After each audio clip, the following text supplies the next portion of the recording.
Hi, everybody. It's Angelo Caruso. I am currently Public Image Coordinator for Zone 28 in the Rotary world. It's my pleasure to have three of our shining stars in the public image arena on with us today. This is District 7090, everybody, in Zone 28. I'm with Al Lutchin. Am I saying your last name correctly, Al? Absolutely, Michael. Nice to meet you, sir. David Schulz is with us. How are you, David? Very well. Thanks, Michael. And Melissa Wells, also a Rotarian, correct? Correct. Hi, everyone. And each of these people, these talented people, has had a specific role in a very unusual type of a public image project. And we want to turn you on to the possibilities in case you want to do something like this for your club or your district. And just by way of introduction, we're going to talk to everybody in a chronological fashion. Al Lutchin was the brainchild for this thing. He put it together and he thought maybe this would have some value to the district. David Schulz was what they call in the restaurant business, the expediter. He's the guy that made it happen and get it done. And then Melissa Wells worked on the technical end as webmaster. You'll learn more about that in just a second, to help execute the project and provide proof of concept, which all three are enjoying now. And that's how they earned a slot here on this podcast program. Al, let's get started with you. You are immediate past public image coordinator for District 7090, correct? Yes, yes, I am, Michael. So apparently you didn't think you did your job well enough. You're still working on this the following year. Yeah, or maybe this was unfinished business. You had this idea about refreshing every club website in the district. Wow. Yeah, well, it is unfinished business, and we'll let Dave Schultz talk about our sustainability program. First of all, we want to thank you and everybody in Zone 28 for giving us this opportunity to share our unique story in 7090. So how this got going it happened just very, very simply. I was just surfing around District 7090 websites. I just decided one day that I'm going to take 15 minutes to do that. And what I realized very quickly was that a lot of the sites looked very different. The color palettes weren't there. The images weren't good. The social media wasn't working. And basically, it was a digital train wreck. And that was alarming to me, because I wasn't expecting to see it like that. There were some very good websites. I'm not saying that there weren't, but majority. Because Al, websites are the face of the club online. A visitor wanting to visit the club is going to see the website first. If the website's a train wreck, to use your words, they're less likely to even visit the club. And we all know that everybody has to visit a club 3 times in order to become a member. So the website, how it looks, how it functions is extremely important. Well, you're absolutely right, Michael. I mean, today, if you're not on the web with a really good website, you're not in business. And it doesn't matter whether you're a service organization like Rotary or you're Fortune 500 company, you must have a functional, well-designed, well set up website platform. And people don't care that you're a nonprofit group like we are. I mean, we're a fundraising organization. If they want to, help out, they want to see a decent looking website. So the first step we took was to undertake I guess, for the want of a better discussion and an analysis of what we actually have, other than my looking at this saying, okay, this is a problem. So Dave quarterbacked a major assignment, and he went through every single website in the district. Wow. How many clubs? We had, what, at that time, 70, Dave? I think we have 66. Yeah, I think at the time we had Plus around some 70. Rotaract sites as well. Yeah, and the Oh, you did Rotaract as well. Yeah, we designed a district-wide Rotaract site specifically for that, and Melissa and Dave will address that. But so when Dave did his analysis, and we had a very set criteria, we wanted to measure, we wanted to know, was a website, was a social media working right? Was there image sliders in it? What had it been recently updated? How did it look? What were the color palettes? What color palettes? What were we on track with Rotary International? So we had a whole list, and when it came out, it proved, my anecdotal review that we were not in great shape. And like every other, or not most other districts anyhow, at least in North America, we've had a membership challenge. Yeah. And so we're all trying to correct that, and we believe we will. But the first step in our mind as the public image team was we needed to do something with, as you point out, Michael, to have our front-facing public image platform working and working well. So we went to our district governor, who is a district past governor now, Frank Adamson, who had an open mind. And I called him one day, Frank, and I said, I don't know what you're going to think about this, but we've got a digital train wreck and I'm going to need close to $20,000 to fix this. Are you on board? Because you wanted to hire somebody to do the job. Yeah, we needed to hire a professional. This was not something that was going to be done by, anyone who wasn't a professional web designer. That is an extremely interesting point, Al. Excuse me for interrupting. I think that a lot of districts police their own clubs. And the truth of the matter is these clubs are already doing their best. Right, Melissa? I mean, you got to talk to the club webmasters. They were already doing their best. To ask them to do better is like pushing a string up a hill, especially if they don't have time, especially if they don't have technical acumen, and especially if they don't know what they don't know. So I thought when I first heard about this project, the fact that somebody had the presence of mind to put together some money to hire a professional so they could get a professional result was genius. Yeah, thank you. And so the bonus for us was that Melissa Wells was not only an excellent web designer with many, many years of experience, but she's also a Rotarian. So she understood our challenges and so on. And so Governor Adamson at the time said, okay, Al, you're going to have to go to district council to get this approved. And so we put together a project and we got it approved, and it was basically unanimous, and we were on our way from there. Unanimous. And yeah, it was unanimous because everybody knew and realized that we had a challenge and that we had a good solid plan, to get it done. We had a timeline. We wanted to be done by, it was basically about a 9-month project, and we were right on time, and we were just a little under budget. So I was happy about that. I'll let Dave pick up the story from there. Yeah. So Dave, you're the executor. You had this, you got the green light, you got the data points of the clubs that needed the help the most. You were going to try to help all of them. And I think you also did a refresh on the district page as well, the district website.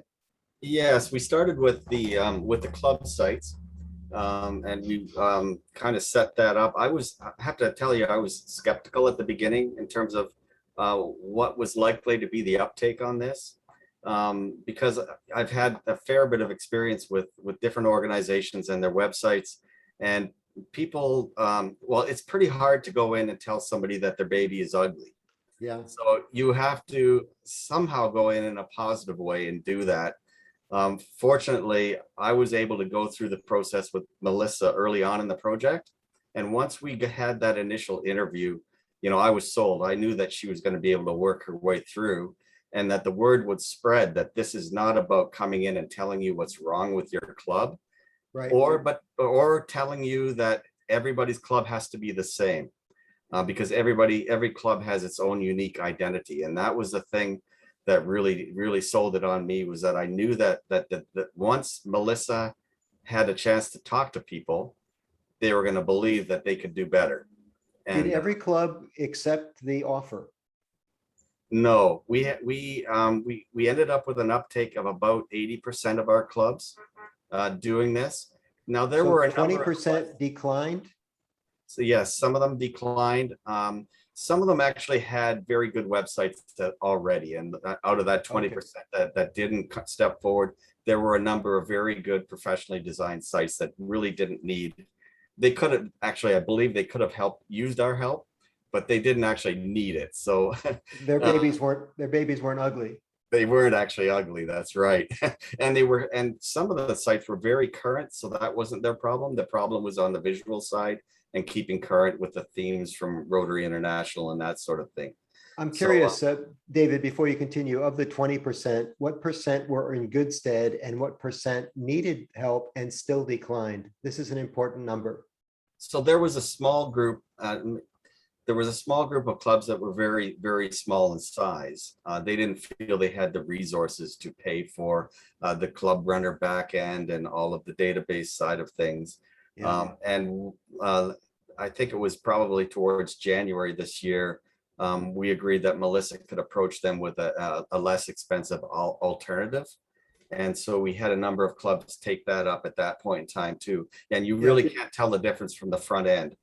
Yeah. You know, And let's be clear, once Melissa or anybody does the professional refresh, you've got to have somebody be able to maintain it. Otherwise it backslides pretty quickly. We'll get Melissa to talk about that in a sec. So Absolutely. David, you engaged a professional web designer. She's a Rotarian. That was important because she understands clubs and she understands our culture. You contracted her for the job. You had a timeline of about 9 months. What else is it important for our viewers to know right now if they were going to replicate this project? Well, we started out by setting up a form online on the district site that people could go to and sign up. And so we started doing some outreach to our members, letting them know about this, and they could go and sign up and actually sign off to allow Melissa to get into their websites and actually do. Oh my God, she would need 50 passwords, 50 logins. Oh my gosh. 66. 66 plus. All right. Rotaract ones. So yeah, so I mean, all the clubs had kind of different needs, and the momentum really grew throughout that process. So well, I'm sure people were talking and you started to get, whoever was done first was bragging, you were bragging on them. People, there's a ripple effect when good things are happening in the Rotary world, for sure. Yes, and I think one of the nice things was that also that our concept kind of evolved as well. At the end, we did decide at a certain point we were going to put some funds towards doing the district site. Okay. And that would be our flagship. And then finally, we decided Rotaract needs a single website, Rotaract 7090. And so we set up rotaract7090.org. And that was our final push. I love it. Get our Rotaract members full standing in the district with a website of their own. Well, great job. Thank you very much. We're moving toward Melissa now, who did a lot of the work in the trenches, getting the web pages shiny and new again. And before we're done with this call, ladies and gentlemen, we're going to show you proof of concept that we know that this is working. We don't have all of the numbers that we're hoping to get because, as you can imagine, the data has to be collected for a number of months after the completion of the project. And it hasn't been that long since Melissa dotted the I's and crossed the T's.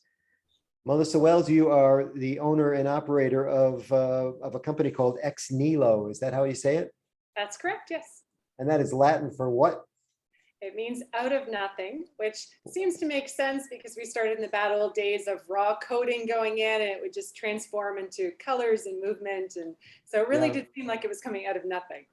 And you did out of something with some of these websites. What did you find out when you did your first round of calls to the club webmasters? Were they surprised to hear from someone like you? They were, the first early adopters were thrilled. They were handpicked to be kind of Dundas Valley, for example. Their website was purple and it had paisley background. So as was alluded to, we had a checklist of things that we really wanted to see accomplished with each site. One of them was that everyone get on branding with RI standards. That meant everyone using the current logo, everyone using current fonts, color palettes, everything like that. So that one was identified, and they were amazing at being the first out of the chute. So that was a good one to kind of have that before and after.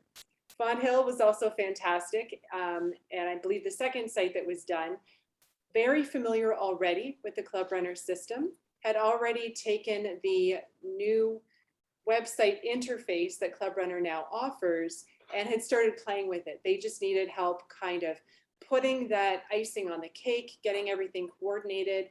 And I'm a librarian by my degree. So bringing to that the idea of how does the user approach the site? How does the flow of information go? Is it graphical enough? Are you approaching both the artistic mind and the very analytical text-heavy mind? So your navigation menu has to replicate what the hero units or the photography is saying and all lead to the same place for different people. That's the left brain talking to the right brain in psychology terms. Exactly. We're all different, but we fit into unique boxes. So Yep, yep. kind of have to approach each site with that in mind. Also, we wanted to make sure that social media was integrated heavily into all the sites.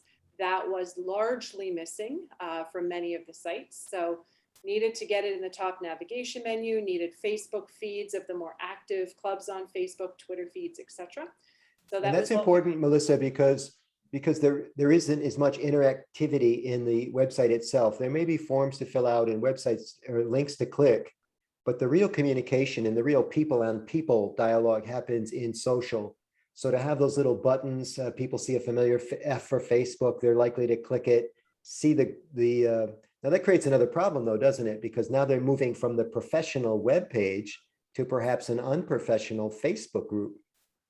And we did discuss that quite a bit in the end training session. So the purpose of social media, how to approach your social media account as Rotarians, what should feed where.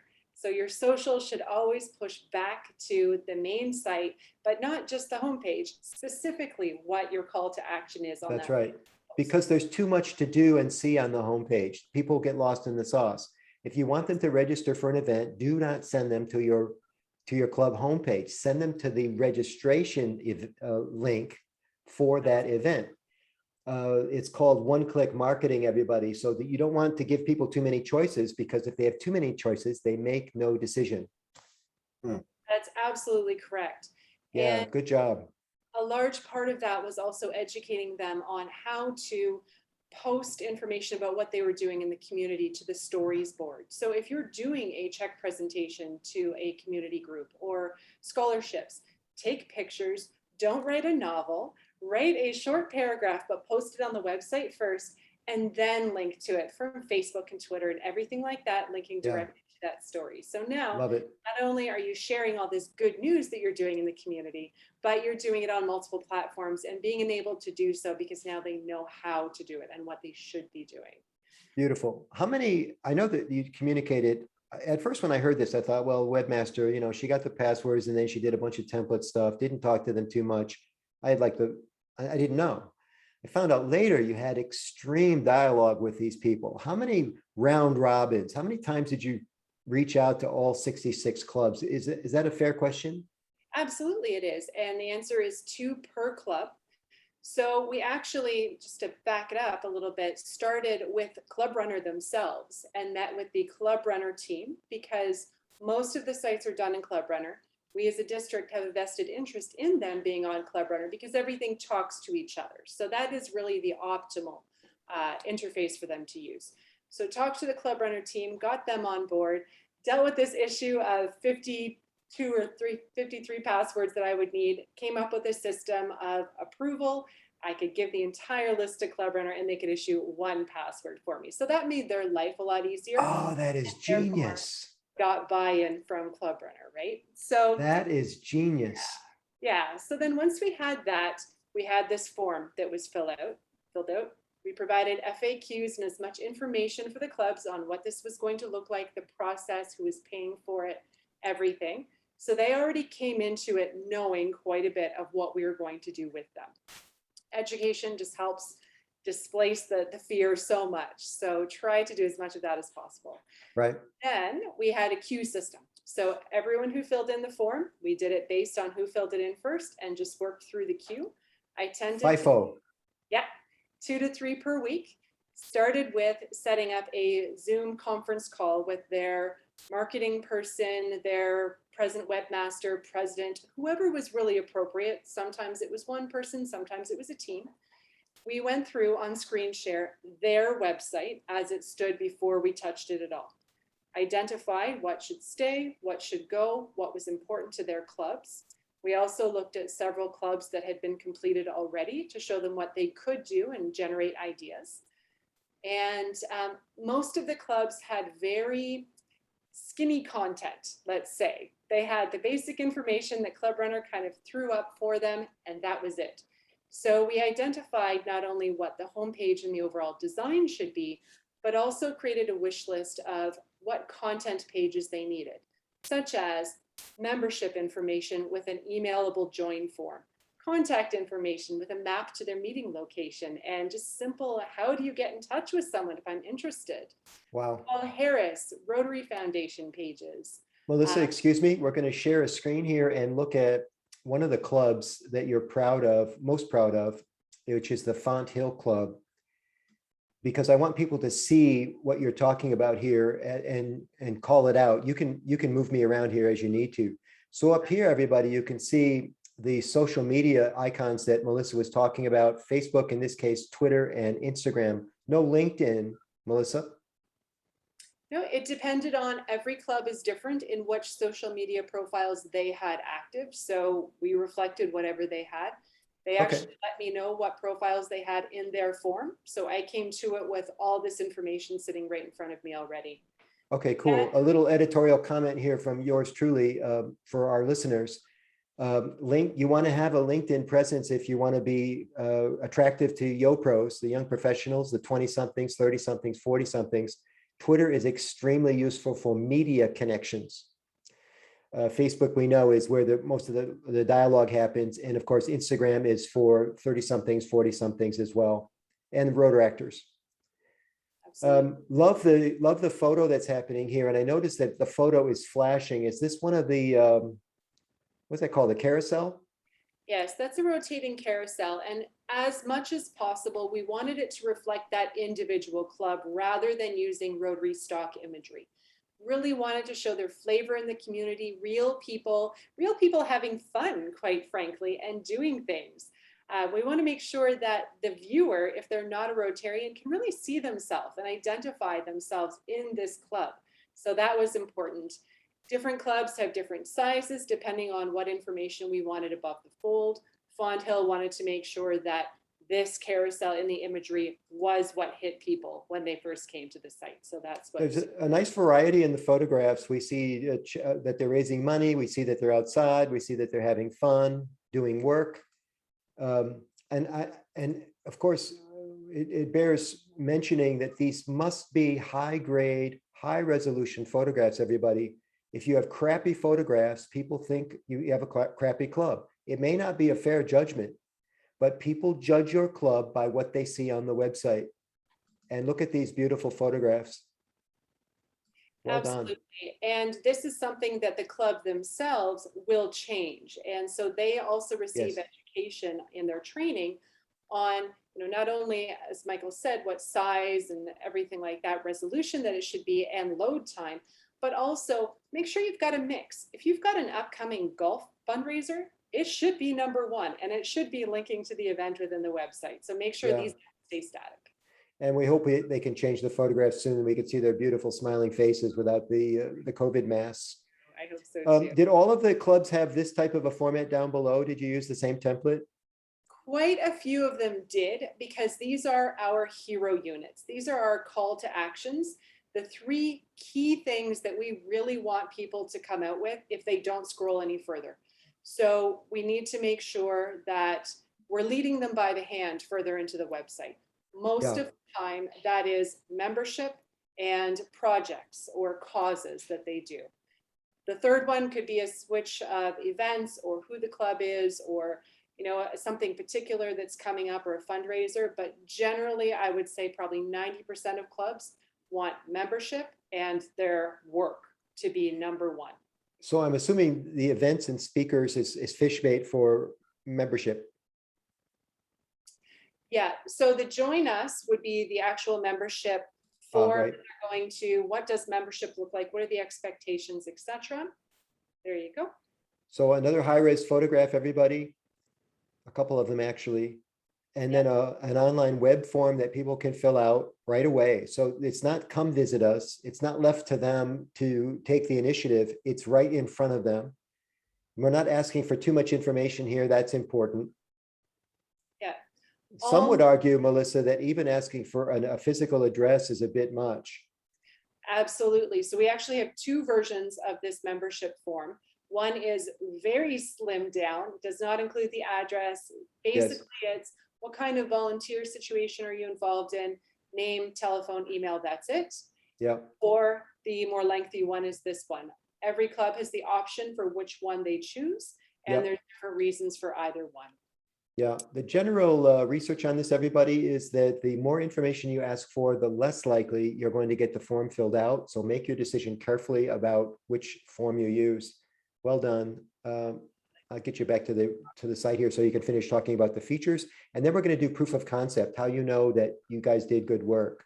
Anything else about this is called the home page. There are plenty of pages behind this, but as Melissa said, this is the first impression. Most people start in the home page, unless you're driving traffic to a particular inside page. Anything else you want to mention, Melissa? As people read, they read top to bottom, left to Yes. right.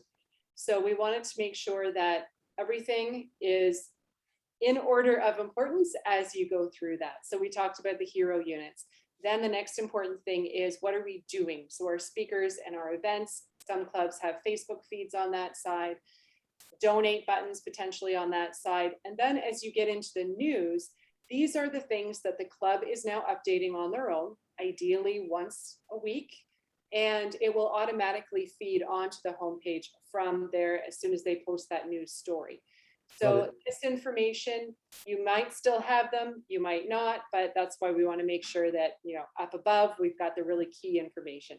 And then as we continue to go down and fill out the page, different clubs do different things, but you have to assume that you're losing people every scroll you're going down. So the information becomes less important as you go. And then finally, if you scroll down to the very bottom, the footer on each of the sites is something that is new to the newest Club Runner version of the technology. Didn't exist before, you couldn't have a consistent footer. So now we're putting as much of that important but redundant information down there. So your Rotary links, your contact, your theme, stuff like that. That footer is now on every single page of the site as a touchstone. Wherever the user is, they can always get back to it and find the contact information if they need it. Kind of like a directory. Absolutely. It also frees up real estate in the prime area of the homepage, which is really what we wanted. Most of the clubs had all that stuff above on the homepage and just one big dog's breakfast. So we wanted to make sure that we cleanly got that out of the way. Dog's breakfast, is that a Canadian phrase? I suppose it perhaps is. You mentioned hero units. Could you tell us what that was again? Absolutely. Those are your main call to actions that draw people deeper into the site. Give us an example here.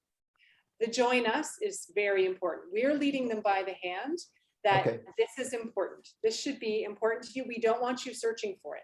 We want it to be super simple, hit you above the head, right here, go here. Right. Okay, love it. All right, well done. We also know now, guys, that we have numbers and proof of concept on this. I know that you have, and maybe David, you can talk us through this. You had some statistics about increased views and increased visitorship, and also not only in the district site, but also on was it the Fonthill page in particular? Yes, that's correct. Would you like to share those numbers with us? Because they're pretty impressive. Sure. I'm going to start with the district site, and the district site is the site that we built last together with the Rotaract site. So that was the site that was refreshed last. So we don't have the kind of the long-term effect of the refresh on that particular site. But as an example, we noticed an increase in traffic to the district site, kind of growing incrementally throughout the project. So the very fact that this was important to our district, and we were displaying or demonstrating that to our membership, drove people to the district website. So even before we did the refresh on it, throughout the whole period of the project, we saw page views increase by about 76%, and the number of visitors coming to the site by about 55%. Now, the interesting thing that I've noticed by following the traffic on the Fonthill site since then, we were, as Melissa mentioned, we were one of the first ones up. So we had our refresh done in early October. So we've got some good timeline underneath our belts on that one. And I was actually quite shocked when I looked at this the other day and noticed that page views have been up since last October by about 1,200%. So And- let's break this down for people. 1,200% is more than 10x. Am I That's doing the math correctly? That's right. So we've had and also a similar percentage increase in the number of visitors to our sites. So that Well, means this is a, go ahead. people are coming to the site. The page views are up higher than the number of visitors, so they're staying longer on the site. They're actually drilling down further into the site to Nice. find things that they're interested in. They're not just landing on the homepage and then leaving from there. So impressive. So the holy grail here, everybody, is, and this is the question you're all waiting for the answer to, I'm sure.